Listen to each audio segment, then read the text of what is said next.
Hello friends, कैसे हैं आप सब लोग। आई होप आप सबकी एग्जाम प्रिपरेशंस बहुत ही अच्छी चल रही है।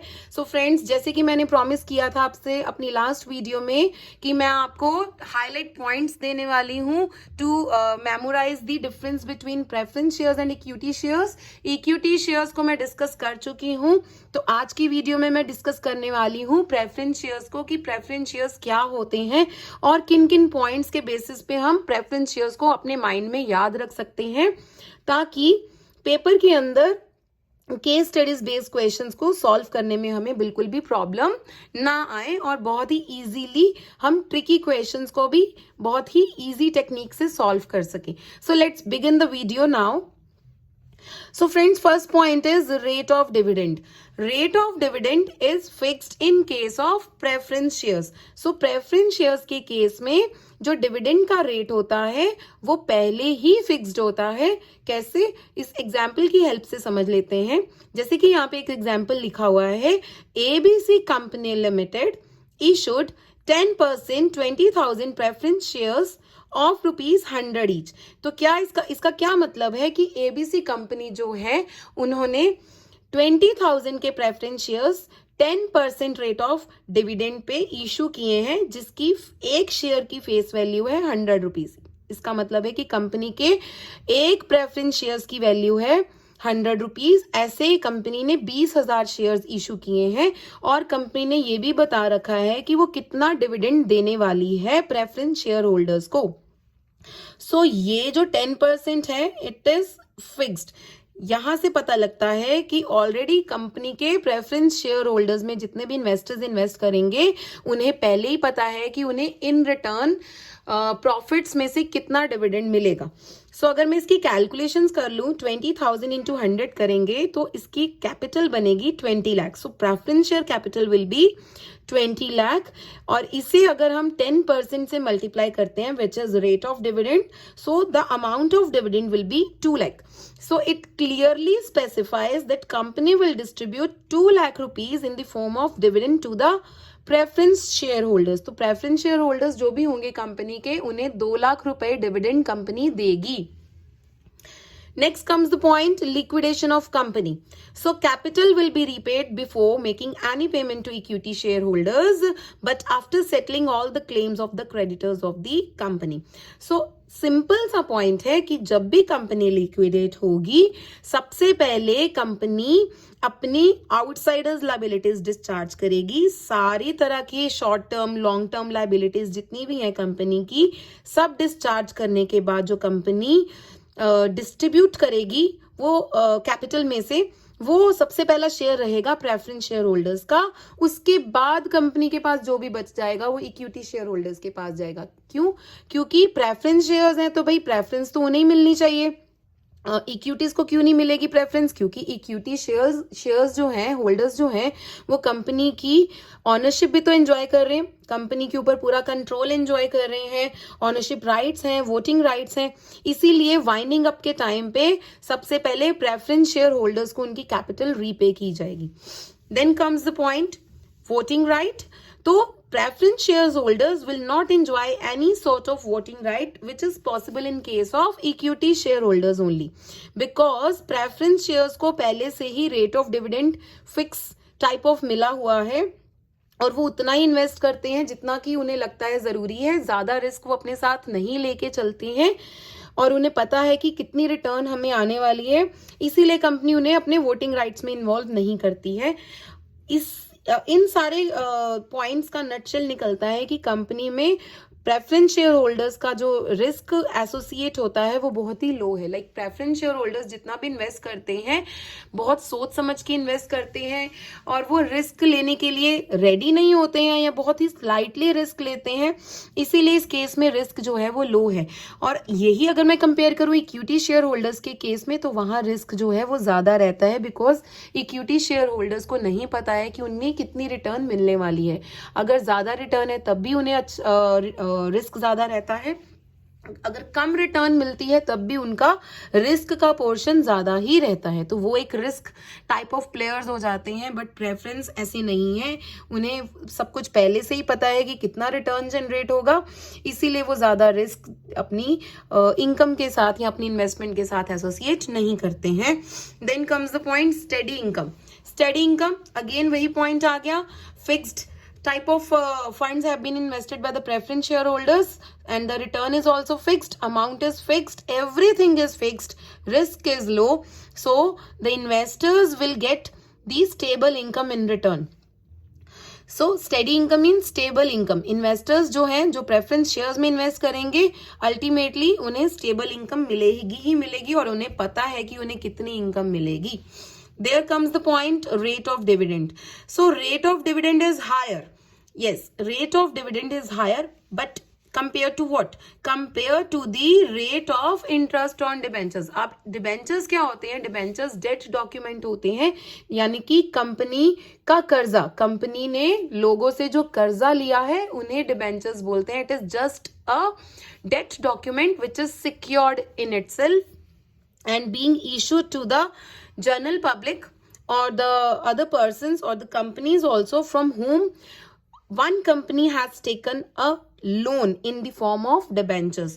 कंपनी ने बाहर वालों से जितना भी कर्जा लिया है, डिबेंचर्स इशू किए हैं बदले में, उसे डिबेंचर्स शेयर होल्ड, उन लोगों को डिबेंचर्स शेयर होल्डर बोला जाता है और कंपनी उन्हें बदले में इंटरेस्ट पे करती है पीरियोडिकली. अब जितना इंटरेस्ट उन डिबेंचर्स शेयर होल्डर्स को, सॉरी डिबेंचर होल्डर्स को मिलता है, प्रेफरेंस शेयर होल्डर्स का इंटरेस्ट उनसे ज्यादा ही रहता है. इंटरेस्ट प्रेफरेंस शेयर होल्डर्स का डिविडेंड का रेट उनसे ज्यादा ही रहता है जितना कंपनी डिबेंचर होल्डर्स को इंटरेस्ट पे करती है.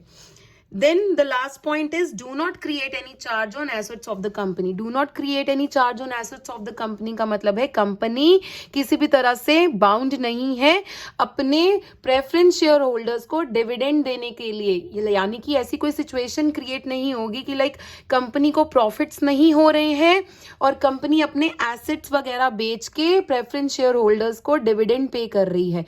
So clearly it has been stated in both the cases, that is equity shares and preference shares, that company will give the dividend only in case when company is earning profits. If in any case or chance the company is not earning profits, then no dividend will be given. So it means company is not forced, bound to make payment of dividend to preference shareholders. Company will pay dividend only when it is earning profits. So no profits, no dividend will be given. So it is very clear, do not create any charge on assets of the company. No profits, no dividend will be given. Next, preference shares के case में ही कुछ questions and answers हैं जो कि बहुत ही helpful रहेंगे आपके लिए प्रेफरेंस शेयर होल्डर्स को याद रखना. सो इन क्वेश्चंस को जल्दी से गो थ्रू कर लेते हैं. The first question is who is paid dividend first. So सबसे पहले डिविडेंड किन्हें पे किया जाएगा, प्रेफरेंस शेयर होल्डर्स को या इक्विटी शेयर होल्डर्स को. So clearly the answer is preference share holders. तो प्रेफरेंस शेयर होल्डर को सबसे पहले डिविडेंड पे किया जाएगा. Then second question, whose capital is returned first. अब जैसे कि रिडम्पशन या रीपेमेंट का पॉइंट अभी पीछे ही आया था, उसमें मैंने आपको एक्सप्लेन किया था कि जब भी कंपनी अपना सारा एसेट्स वगैरह या लिक्विडेट होने वाली होती है या वाइंड अप करने वाली होती है बिजनेस को, तो सबसे पहले अपनी आउटसाइडर्स लायबिलिटीज डिस्चार्ज करती है. और जब प्रेफरेंस और इक्विटीज में उन्हें डिस्ट्रीब्यूट करने हैं अपने एसेट्स, तो सबसे पहले उन्हें प्रेफरेंस शेयर होल्डर्स को अपनी कैपिटल रिटर्न करनी है. सबसे पहले कैपिटल किन्हें रिटर्न की जाएगी, प्रेफरेंस शेयर होल्डर्स को. And then third question is, which investors prefer to invest in preference shares? So, investors who are willing to take risk will invest in preference shares. तो basically risk जो preference shares के case में होता है वो low risk associate करता है, equity shares के केस में high risk associate करता है. Question 4, why is there no tax savings in case of preference shares? No tax savings in case of preference shares. The answer is dividend paid on preference shares is not deductible from profits as an expense. Simple है. जब भी हम profits में से taxes पे कर देते हैं तो फ्रेंड्स हमारे प्रॉफिट्स जो है वो कम हो जाते हैं. लाइक प्रॉफिट्स बिफोर टैक्स, अगर प्रॉफिट्स बिफोर टैक्स हमारे पास 100 रुपीज़ है और 30 रुपीज़ हम टैक्स पे कर देते हैं तो डेफिनेटली हमारा जो प्रॉफिट्स आफ्टर टैक्स बचता है that is something 70 rupees, that is 70 rupees. So यहाँ क्या क्वेश्चन है कि जो प्रेफरेंस शेयर के केस में टैक्स क्यों नहीं बचता है, क्योंकि जो डिविडेंड हम प्रेफरेंस शेयर्स के केस में पे करते हैं वो प्रॉफिट्स में से माइनस नहीं होता है, सिर्फ टैक्सेस माइनस होते हैं. प्रॉफिट्स में से डिविडेंड माइनस नहीं होता है as an expense.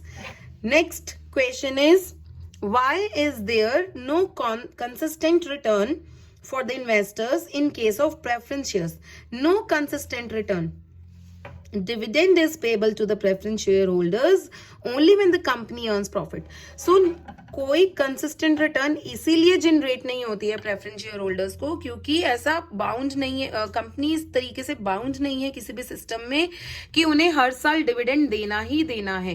Company clearly ये बोलती है, कंपनीज एक्ट में ये मेंशन्ड है, जब कंपनी को प्रॉफिट्स होंगे तभी डिविडेंड दिए जाएंगे और अगर कंपनी को प्रॉफिट्स नहीं हो रहे हैं तो डिविडेंड डिस्ट्रीब्यूट नहीं किए जाएंगे. तो यही रीजन है कि जो कंपनीज हैं उनकी एक कांस्टेंट और स्टेबल रिटर्न जनरेट नहीं होती है हर बार.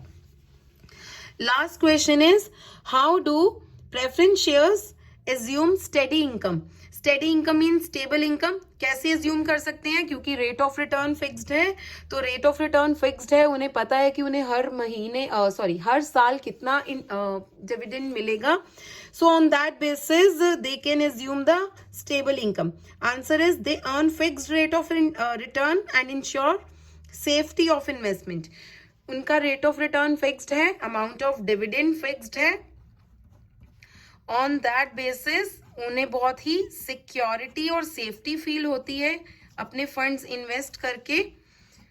इसीलिए लोग प्रेफरेंस शेयर होल्डर्स में इन्वेस्ट करते हैं क्योंकि इसमें चांसेस ऑफ रिस्क भी कम है एंड रिटर्न तो डिपेंड करती है जितना उन्होंने इन्वेस्ट किया है, कितना रेट ऑफ डिविडेंड उन्हें मिलेगा and on that basis the investors invest in preference share holders. तो फ्रेंड्स ये थे कुछ highlight points preference share holders के बारे में.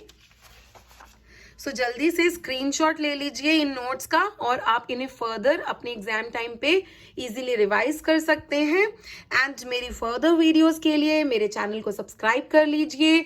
Do like, share and comment all my videos and do subscribe to my YouTube channel to watch all my updates and upcoming videos. Thank you.